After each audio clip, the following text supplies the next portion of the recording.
AU will not be able to unite Africans into one colossus, one entity. Why? Because primarily it is founded on the supremacy of national sovereignty. Malawi is sovereign. Swaziland is sovereign. Botswana is sovereign. We don't want that. We want continental sovereignty and link up with the African diaspora. There are 55 presidents in Africa. 55, not 54, 55. Now, each one of them wants to be a president, a prime minister, even if it means presiding over starving people, even if it means presiding over disempowered people. We cannot expect African leaders, these 55 men, to commit political suicide and legislate themselves out of existence. Therefore, the African leaders, the 55 men, will not allow a change in that constitution to create what you and I want in this African continent. Why 55? And I am arguing an ever closer African Union will not deliver the United States of Africa. Kwame Nkrumah's dream.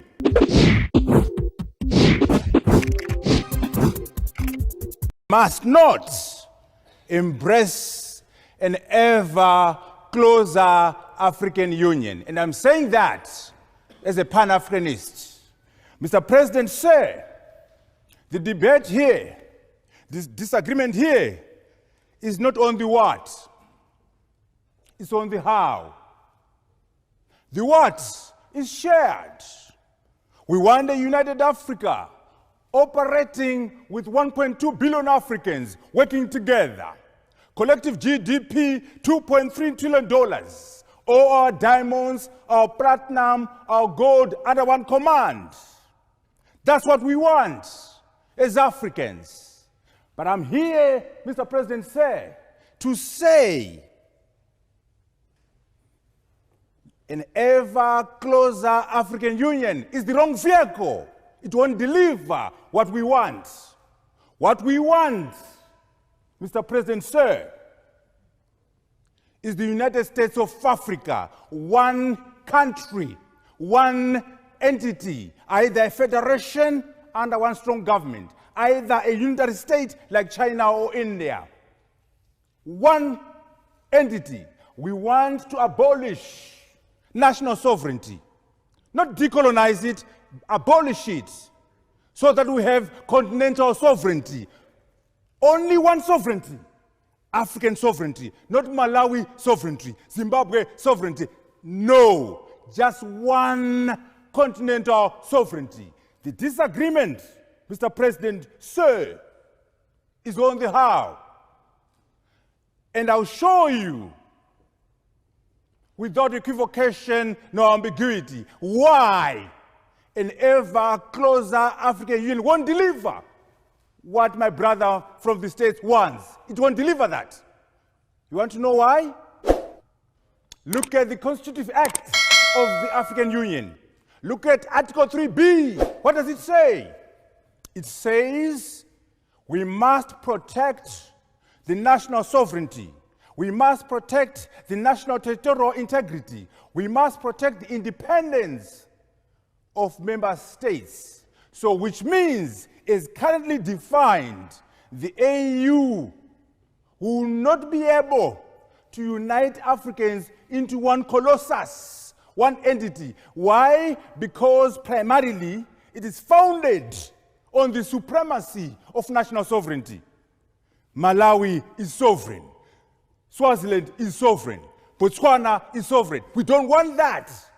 We want continental sovereignty and link up with the African diaspora. Reason number two why it won't work? There are 55 presidents in Africa. 55, not 54, 55. Now, each one of them wants to be a president, a prime minister, even if it means presiding over starving people, even if it means presiding over disempowered people. We cannot expect African leaders, these 55 men, to commit political suicide and legislate themselves out of existence. Therefore, the African leaders, the 55 men, will not allow a change in that constitution to create what you and I want. Why?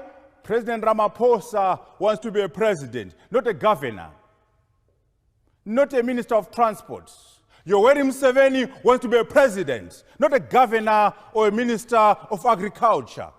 Emerson Mnangagwa wants to be a president and not a minister of local government or the youth. America has 325 million people, GDP $19 trillion. They have one president, a crazy one for now. But they've won. China has 1.4 billion Chinese, GDP $11 trillion, one leader. India, 1.2 billion Indians, GDP $2.5 trillion, one leader. Why can't we have one president in this African continent? Why 55? And I am arguing an ever closer African Union will not deliver the United States of Africa. Kwame Nkrumah's dream.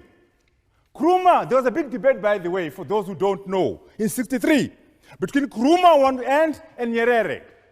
Nyerere was saying, you know, let's go brick by brick, build our nations, build our regional blocks, and then go and build an African unified framework.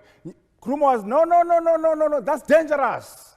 Let us move very quickly and create one government, one foreign policy, one army, a common currency, and create the United States of Africa right now in the 60s. And of course, Nkrumah lost, Nyerere won. And guess what? 56 years later, we're still moving closer and closer. We'll never get there. We'll never get there because of the nature of the African Union. Now, here is the other thing. What I'm saying to you has a history, has a precedent. The United States of America, the greatest war the Americans fought was to keep America together, the Civil War. More Americans died in the Civil War than in the First World War and Second World War put together. They bled to create America. America is a federation with one sovereignty, American sovereignty. Guess what? California would have wanted to have a president and have a seat in the UN and be a country and be maybe number 4 economy in the world. Georgia could do it. But guess what? Iowa, North Carolina, and others will collapse. So they fought, they bled over there to create the United States of America. 325 billion people and $19 trillion GDP. So what we're saying is, there's no such thing as a free lunch. If you want the United States of Africa, you can't have your cake and eat it. You've got to give up on national sovereignty. You've got to give up on your little president in Zimbabwe, little president in Malawi, and gather and pull your sovereignty together. The Chinese fought to create China. They're still fighting to get Taiwan in. They got Hong Kong. The Indians, the same. So there's a history of creating this federation or unitary state. What are the benefits? Can you imagine if we were to work together, our diamonds and gold and platinum under one command? And guess what? You see, the ever closer African Union allows fragmented states, allows non-viable states, and allows the Chinese, the Indians, and the Americans to come and negotiate with Botswana, negotiate with Nigeria, negotiate with Zimbabwe. We get shortchanged as Africans. Can you imagine if I was to walk up and say, here I come, I'm the African. I speak on behalf of 1.2 million people, billion people. I speak with a GDP of $2.3 trillion behind me. If I did that, I'll be able to get better deals than we get currently under this arrangement. An ever closer African Union will not deliver what we want. We want the United States of Africa. Yes, there are problems, 4 time zones, languages, and so on. Yes, it is difficult. But let's go to Kennedy and Mandela. Kennedy says, because it's difficult, we must do it. Not because it is easy, but because it's difficult. Mandela says, it always looks impossible until it is done. Yes, the United States of Africa is a difficult proposition, but it won't be delivered by the African Union.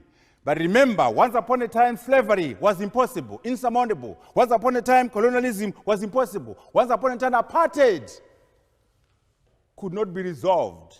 But we are saying now, if we work together as Africans and abandon the project of the ever closer African Union and embrace the United States of Africa, Mr. President say, what you are giving us here is a dummy. It's half a loaf.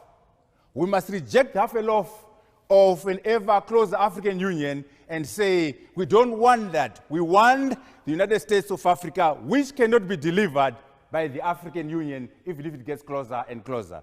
For these reasons, I am saying we must not embrace an ever closer African Union, because sometimes the enemy of the best is the good. Sometimes the enemy of the great is the good.